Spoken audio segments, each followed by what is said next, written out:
Welcome to everyone.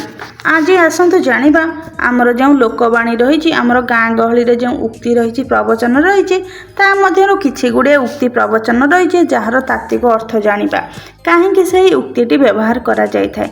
विशेषकर देखा गले आमर जो सारला दासंकर जो महाभारत रही से महाभारत रे केते गुड़े प्रवचन रही ढगढमाली रही जार संपूर्ण अर्थटी आमे जानिबा। ता मध्यरु गोटे प्रवचन होउची मन जाने पाप माँ जाने बाप। अर्थात ये जो प्रवचन रही या पछरे गोटे इतिहास रही से इतिहासटी जानिबा। यार अर्थ होउची जणे जो पाप करिथाए तार मन ताहा केवल जाने सेपरि संतान पिता किए ताहा माँ केवल कहि पारे।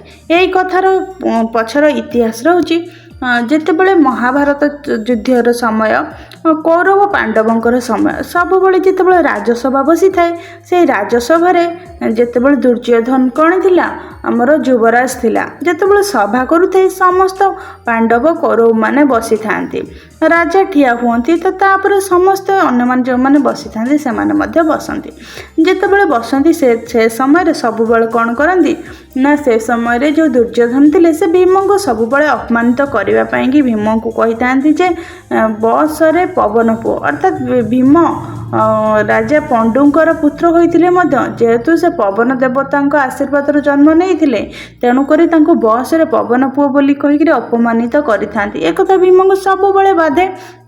तापर गोटे थर कौन होना यही कथाटा भीम गोटे थर श्रीकृष्ण को बारंबार कहला भीम को श्रीकृष्ण थे कहले जे जेतेबेले दुर्योधन कहे जे बस रे पवन पुओ से समय तू कहबू जे बसुछि रे गोलक पुओ है कि तो भीम को गोटे भल भाग मिलगला से दुर्योधन को मध्य तार जो अपमान जो बुमेरांग दौला तो बुमेरांग जो भीम दुर्योधन छाड़ूला बुमेरांग बाण जोटा छाड़ूला तो तार रिपीट छाड़ियापाई भीम प्रस्तुत हो गला। तो जेतेबेले गोटे पुणी सभा है सभारे बसवा समय दुर्योधन भीम को कहला बस रे पवन पुओ ठीक से समय भीम कही बसुछि रे गोलक पुओ। तो यही कथाटा शुणा पर दुर्योधन को बहुत बाधी थिला। तो ये गोलकर अर्थ होची दीटा अर्थ होची गोटे गोलक होची गोटे विधवार संतान अन्य गोलकटा होची कौन साहाड़ा गछर संतान। तेणुक यही कथार अर्थ कौन दुर्योधन जानीपारिनी कि बाधी अर्थात से तक कही गोलकर पुओ से तो जानी बापा धृतराष्ट्र बोलिकी पुणी भीम केमती कहले कि माने बस रे गोलक पुओ तार अर्थ कौन।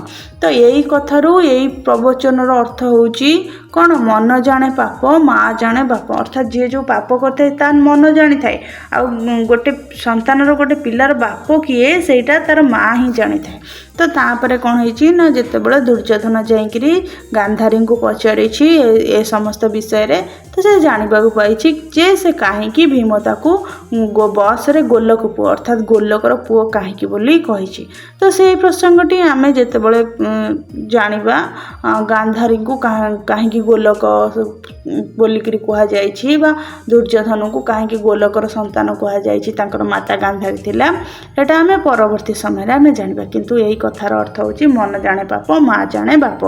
अर्थात से जो यही संबंध रे कौन ए रहस्य गोलक पुओ काहेकि दुर्योधन को कह जाइछि से संबंध रे केवल गांधारी ही कहि परिबे अन्य केही कहि परिबे नहीं। यहाँ दुर्योधनर हृदबोध होइजे दुर्योधन जानिछि। तेणुक यहाँ आमर जो कौन होइछि सारला दासंग महाभारत वर्णना अच्छी मन ही से जानई मो हृदय रे जेते पाप माता ही से जानई पुत्रर जेते बाप। अर्थात माँ ही जानी पुत्रर प्रकृत बाप किए। तेणुक यही कथाटी को केवल से पुरातन समय नुह वर्तमान आधुनिक समय यही कथाटी को आमर प्रयोग करा जाउछि। जदि आपण मानकु वीडियोटी भल लगी तेबे ताले एपरि नुआ नुआ तथ्य जानिबा पई कथा जानिबा पई आम चैनल टी को सब्सक्राइब करंतु।